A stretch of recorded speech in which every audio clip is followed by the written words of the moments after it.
Praise lord అందరికీ part 2 29వ వచనం నుండి ప్రారంభిస్తున్నాను. ఇట్లు కాని ఎడల మృతుల కొరకే బాప్తిస్మము పొందువారేమి చేతురు? మృతులేమాత్రమును లేపబడని ఎడల మృతుల కొరకు వారు బాప్తిస్మము పొందనేలా? మరియు మేము గడియ గడియకు ప్రాణభయముతో నుండనేలా?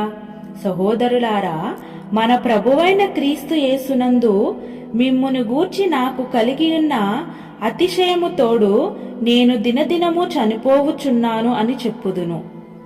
మనుష్య రీతిగా నేను ఎఫెసులో మృగములతో పోరాడిన ఎడల నాకు లాభమేమి? మృతులు లేపబడిన ఎడల రేపు చనిపోదుము గనుక తిందము త్రాగుదుము, మోసపోకుడి. దుష్ట సాంగత్యము మంచి నడవడిని చెరుపును. నీతి ప్రవర్తన గలవారే మేల్కొని పాపము చేయకుడి. దేవుని గూర్చిన జ్ఞానము కొందరికి లేదు, మీకు సిగ్గు కలుగుటకై ఇట్లు చెప్పుచున్నాను. అయితే మృతులేలాగులేతురు? వారెట్టి శరీరముతో వత్తురని ఒకడు అడుగును. ఓ అవివేకి, నీవు విత్తునది చచ్చితేనే గాని బ్రతికింపబడదు గదా. నీవు విత్తు దానిని చూడగా అది గోధుమ గింజ అయినను సరే, మరి ఏ గింజ అయినను సరే, వట్టి గింజనే విత్తుచున్నావు గాని పుట్టబోవు శరీరమును విత్తుటలేదు. అయితే దేవుడే తన చిత్త ప్రకారము నీవు విత్తిన దానికి శరీరము ఇచ్చును. మరియు ప్రతి విత్తనమునకును దాని దాని శరీరము ఇచ్చుచున్నాడు. మాంసమంతయు ఒక విధమైనది కాదు. మనుష్య మాంసము వేరు, మృగ మాంసము వేరు, పక్షి మాంసము వేరు, చేప మాంసము వేరు. మరియు ఆకాశ వస్తు రూపములు కలవు, భూవస్తు రూపములు కలవు. ఆకాశ వస్తు రూపముల మహిమ వేరు, భూవస్తు రూపముల మహిమ వేరు. సూర్యుని మహిమ వేరు, చంద్రుని మహిమ వేరు. నక్షత్రముల మహిమ వేరు. మహిమను బట్టి ఒక నక్షత్రమునకును మరి ఒక నక్షత్రమునకును భేదము కలదు గదా. మృతుల పునరుత్థానమును అలాగే. శరీరము క్షయమైనదిగా విత్తబడి అక్షయమైనదిగా లేపబడును.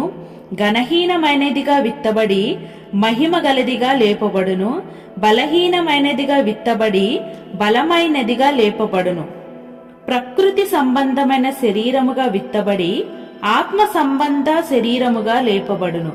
ప్రకృతి సంబంధమైన శరీరం ఉన్నది గనుక ఆత్మ సంబంధమైన శరీరము కూడా ఉన్నది. ఇందు విషయమై ఆదామను మొదటి మనుష్యుడు జీవించు ప్రాణి ఆయనని వ్రాయబడి ఉన్నది. కడపటి ఆదాము జీవింపచేయు ఆత్మ ఆయను.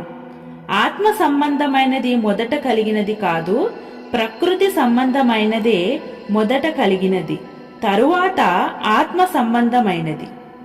మొదటి మనుష్యుడు భూసంబంధి అయి మంటి నుండి పుట్టినవాడు. రెండవ మనుష్యుడు పరలోకము నుండి వచ్చినవాడు. మంటి నుండి పుట్టినవాడెట్టివాడో మంటి నుండి పుట్టినవారును అట్టివారే. పరలోక సంబంధి ఎట్టివాడో పరలోక సంబంధులను అట్టివారే. మరియు మనము మంటి నుండి పుట్టిన వాని పోలికను ధరించిన ప్రకారము పరలోక సంబంధి పోలికయు ధరింతుము. సహోదరులారా, నేను చెప్పునది ఏమనగా, రక్త మాంసములు దేవుని రాజ్యమును స్వతంత్రించుకొన నేరవు.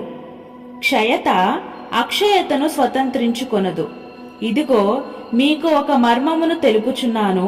మనమందరము నిద్రించము గాని నిమిషములో ఒక రెప్పపాటున కడబూర మ్రోగగానే మనమందరము మార్పు పొందుదుము.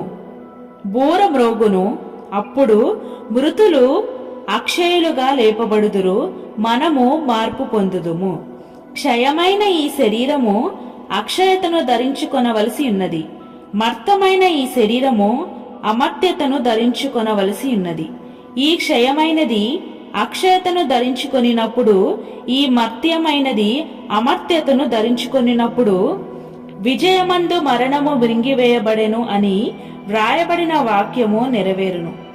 ఓ మరణమా, నీ విజయం ఎక్కడా? ఓ మరణమా, నీ ముల్లెక్కడా? మరణపు ముళ్ళు పాపము, పాపమునకున్న బలము ధర్మశాస్త్రమే. అయినను మన ప్రభువైన యేసుక్రీస్తు మూలముగా మనకు జయము అనుగ్రహించుచున్న దేవునికి స్తోత్రము కలుగును గాక. కాగా నా ప్రియ సహోదరులారా, మీ ప్రయాసము ప్రభువునందు వ్యర్థము కాదని ఎరిగి స్థిరులును కదలని వారును ప్రభువు కార్యాభివృద్ధి యందు ఎప్పటికిని ఆసక్తులునై ఉండుడి. ఆమేన్.